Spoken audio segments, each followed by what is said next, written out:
नमस्कार, मैं दीपाली निगम आज पुनः आप सभी के बीच उपस्थित हूँ एक नया विषय लेकर। आज हम सभी शारीरिक शिक्षा के अर्थ, उसकी परिभाषा और उसकी अवधारणा को जानने का प्रयास करेंगे।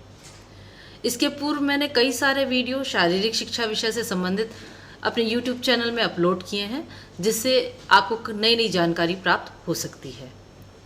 तो चलिए आज के इस विषय को जानने का प्रयास करते हैं पीपीटी के माध्यम से। सबसे पहले हम जानेंगे शारीरिक शिक्षा का अर्थ। शारीरिक शिक्षा विषय में व्यक्ति की समस्त शारीरिक गतिविधियों, क्षमताओं, क्रियाओं, विकास के समस्त पहलुओं, विकास में गति अवरोध करने वाले तत्वों तथा उनके समाधान का अध्ययन किया जाता है। वास्तव में शारीरिक शिक्षा जीवन जीने की कला सिखलाता है, जिसके अंतर्गत व्यक्ति के सर्वांगीण विकास की शिक्षा दी जाती है। प्रारंभ में शारीरिक शिक्षा को सिर्फ शरीर से संबंधित शिक्षा माना जाता था और लोग इसको शारीरिक व्यायाम, शारीरिक प्रशिक्षण, शारीरिक संस्कृति का नाम देते थे। परंतु वर्तमान में इसका स्वरूप बिल्कुल परिवर्तित हो गया है। समय के साथ साथ इसमें कई सारे परिवर्तन आ गए हैं। शारीरिक शिक्षा शारीरिक व्यायाम से ही न संबंधित होकर एक व्यापक रूप धारण कर चुका है। आज शारीरिक शिक्षा वह शिक्षा है जिसके द्वारा छात्रों को स्वस्थ रहने के तरीकों को सिखाया जाता है और उसका महत्व दैनिक जीवन में सामान्य जनजीवन पर भी महत्वपूर्ण रूप से पड़ता है। आइए जानते हैं, अंग्रेजी भाषा में इसको जानने का प्रयास करते हैं कि शारीरिक शिक्षा वास्तव में है क्या। Physical education is an integral part of whole education process. It includes not only sports and games competitions but also health and fitness, therapeutic exercise, rhythmic activities, etc. Physical education is the total of physical, mental and social well-being. यानी कि सर्वांगीण विकास की बात की जाती है, जिसके अंतर्गत शारीरिक, सामाजिक, मानसिक, सांवेगिक सभी विकास सम्मिलित हैं और एक व्यक्ति को राष्ट्र के निर्माण के लिए, भावी जीवन की तैयारी के लिए तैयार किया जाता है। तो शारीरिक शिक्षा के विभिन्न पहलुओं को समय समय पर परिवर्तित होते हुए भी देखा गया है और यह परिवर्तन हमें इसकी परिभाषाओं में देखने को मिलता है, जो कि समय समय पर शारीरिक शिक्षाविदों द्वारा दी गई हैं। एक महत्वपूर्ण परिभाषा है शारीरिक शिक्षा की, जो कि जेबी नैश जी के द्वारा दी गई है।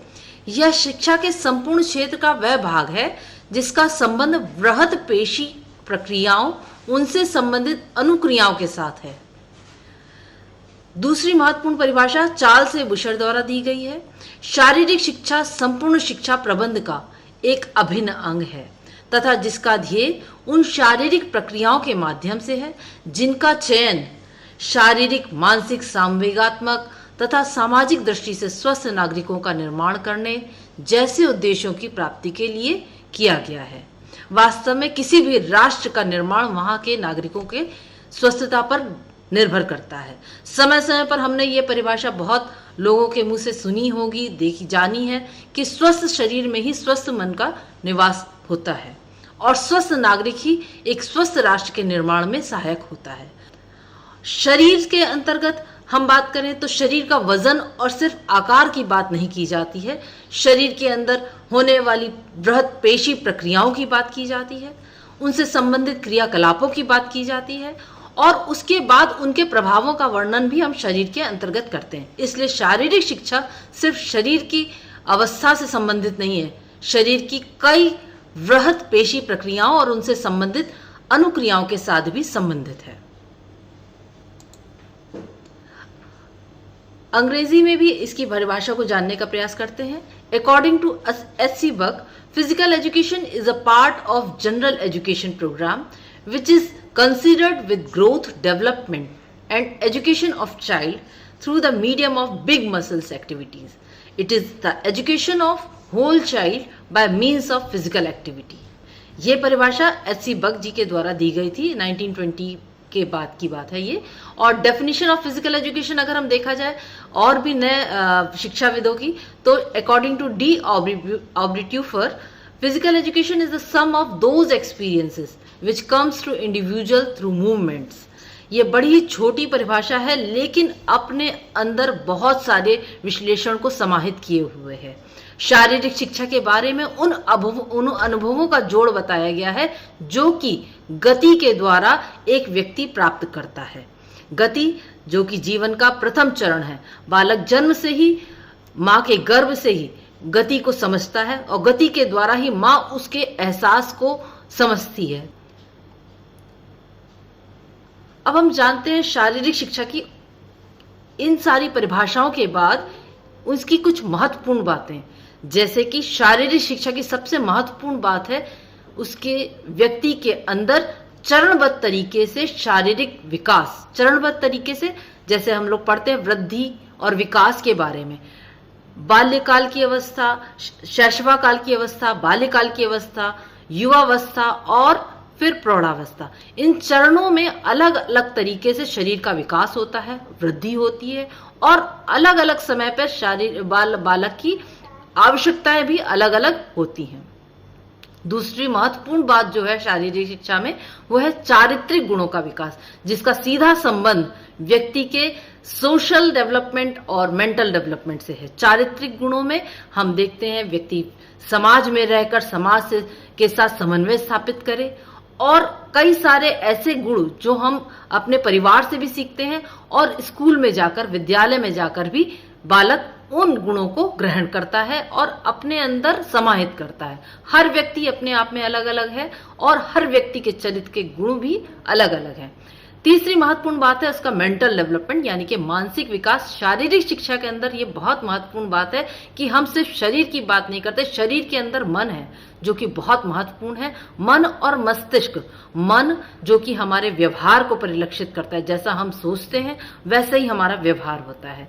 और मानसिक विकास इसका महत्वपूर्ण चरण है। शारीरिक शिक्षा बिना मानसिक विकास के बिना मानसिक विकास के पूर्ण नहीं हो सकती। मानसिक विकास के अंतर्गत क्रोध, डर, जब एक खिलाड़ी मैदान में उतरता है तो अपने साथ कई सारे मनोभावों को लेकर उतरता है। उसके अंदर क्रोध की भावना भी होती है, डर भी होता है कि इस प्रतियोगिता में हम जीतेंगे या हारेंगे या किस तरीके से हम उस प्रतियोगिता को फेस करेंगे।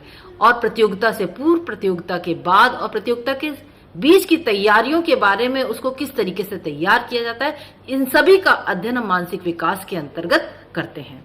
दूसरी महत्वपूर्ण बात आती है, नेक्स्ट जो महत्वपूर्ण बात है वो है स्वमूल्यांकन व आत्मचिंतन।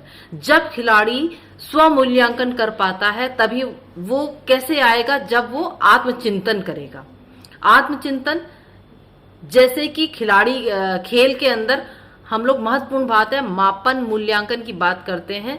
वो मूल्यांकन तभी संभव है जब हम अपने गुणों को जाने। एक व्यक्ति स्वयं को तभी जान पाता है जब वो अपनी कमियों को और अपनी खूबियों को अच्छे से पहचान पाए, तभी वो अपनी कमियों को और कम कर सकेगा, खूबियों को और बढ़ा सकेगा। इसलिए स्व मूल्यांकन और आत्मचिंतन भी शारीरिक शिक्षा की महत्वपूर्ण बात है। सामाजिक गुणों का विकास, जैसा कि पहले ही बताया कि जब हम प्रतियोगिताओं में जाते हैं तो कई सारे समूह से हमारा मिलना होता है। समूहों से हम व्यक्तिगत रूप से जाके मिलते हैं और पर्सनली और ग्रुप के साथ हम किस तरीके से बिहेवियर करते हैं, ये सभी सामाजिक गुणों के विकासों की बात इस शारीरिक शिक्षा विषय में की जाती है। नेक्स्ट है अनुशासन की भावना। अनुशासन की भावना बिना शारीरिक शिक्षा विषय में तो ये महत्वपूर्ण बात है। हर एक छात्र को प्रारंभिक काल से लेकर अंत तक अनुशासन की भावना की बात की जाती है। उसके अंदर वो गुण विकसित होने चाहिए जिससे कि वो अनुशासित हो पाए। शारीरिक शिक्षा विषय और उसके पाठ्यक्रम में अनुशासन एक महत्वपूर्ण अंग है। Next, concept in physical education. ये शारीरिक शिक्षा की अवधारणा जो है वो क्या है, जिसके लिए हम पूरी चर्चा कर रहे हैं कि उसका अर्थ को जाना, उसकी परिभाषा को जाना और अब हम उसके कॉन्सेप्ट को जानने का प्रयास करते हैं। मूवमेंट, जैसे कि मैंने पहले बताया, movement is first and foremost thing. Movement is integral to the wellbeing of self, others and society. Movement can be a part of how people express themselves physically, emotionally, socially and spiritually. Next है understanding the body. Next important topic है वो है sports medicine. जब खिलाड़ी मैदान में उतरता है तो वो उसको चोट ना लगे, ऐसा हो ही नहीं सकता। चोट लगना स्वाभाविक कारण है और उन सभी चोटों के बारे में जानना, उनके लक्षणों को जानना, उसके बारे में, बचाव के बारे में जानना, इन सभी का अध्ययन हम स्पोर्ट्स मेडिसिन के अंतर्गत करते हैं, जो कि directly sports persons, sports coaches से रिलेटेड है। और नेक्स्ट है पर्सनल चैलेंज। जब खिलाड़ी मैदान पे उतरता है तो उसके साथ कई ऐसे पर्सनल चैलेंजेस होते हैं जिसको आप सामना करने के लिए उसको मेंटली, फिजिकली तैयार करने का काम शारीरिक शिक्षा का प्रशिक्षण ही करता है। Next, performance measurement and evaluation. कितना इंप्रूवमेंट चाहिए, कितना गलत है, इस सब चीजों का इवेल्युएशन यानी कि मूल्यांकन करने के बारे में शारीरिक शिक्षा ही समझाता है। नेक्स्ट है हेल्थ एंड फिजिकल एजुकेशन। अगर हम शरीर के बारे में बात करें तो स्वास्थ्य के बारे में ही जरूर से बात करनी पड़ेगी, क्योंकि शरीर का संबंध स्वास्थ्य से है और स्वास्थ्य का संबंध सीधा शरीर से है। शारीरिक शिक्षा के अंतर्गत स्वास्थ्य शिक्षा महत्वपूर्ण स्थान रखती है, जिसके अंतर्गत विभिन्न रोगों के बारे में जानकारी, विभिन्न स्वास्थ्य आयामों के बारे में जानकारी दी जाती है। तो ये था आज का विषय, जो कि आपको, मुझे आशा है कि बहुत ही अच्छे से समझ में आया होगा। और यदि आपकी कोई क्वेरी है तो वो मुझे कमेंट बॉक्स में आप लिख सकते हैं। नेक्स्ट वीडियो में हम नए विषय के साथ उपस्थित होंगे। नमस्कार।